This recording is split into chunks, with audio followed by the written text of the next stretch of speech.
पेंचो का जन्म 1966 में मेक्सिको के मिचोआकन स्टेट के एक स्मॉल टाउन नरहानो दे चिला में हुआ था। उसका बचपन उसके माता पिता और उसके 5 भाइयों के बीच गुजरा। उसका परिवार बड़ा था लेकिन बेहद गरीब भी था, जहां एवोकाडो फार्मिंग ही थोड़ी बहुत इनकम का जरिया थी। मेक्सिको में एवोकाडो फार्मर्स की हमेशा से बुरी हालत रही है, क्योंकि इसकी खेती को मोस्टली ड्रग कार्टेल्स द्वारा कंट्रोल किया जाता रहा है, जो खेती करने वाले गरीब किसानों को उनके हक के भी पैसे नहीं देते। उस वक्त एल मेंचो का परिवार भी ड्रग माफियाओं की इस ज्यादती को सहने के लिए मजबूर था।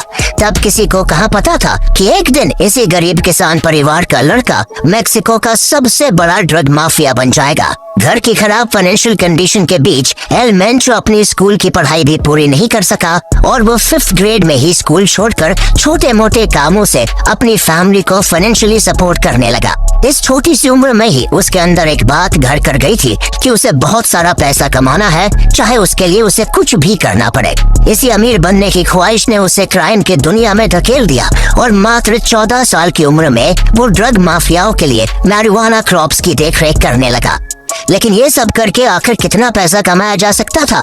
उसके सपने इन सब कामों से कई बड़े थे। वो जिंदगी में कुछ बड़ा करना चाहता था, जिसके लिए उसने अपना घर, अपना शहर, यहाँ तक कि अपना देश भी छोड़ने का फैसला कर लिया। मेक्सिको छोड़कर वो इलीगल तरीके से अमेरिका जाकर रहने लगा। वहाँ वो अपने ओरिजिनल नेम रूबेन ओसेगुएरा सर्वांतेस को बदलकर अलग अलग नामों से छोटी मोटी क्रिमिनल एक्टिविटीज में इन्वॉल्व हुआ।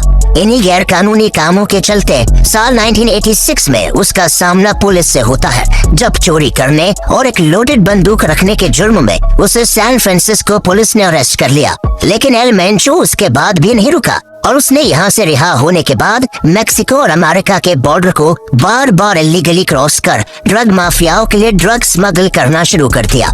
इसी बीच उसे मेथाम्फेटामिन के ट्रेड के बारे में भी काफी कुछ जानने को मिला, जिसकी डिमांड अमेरिका में लगातार बढ़ती जा रही थी।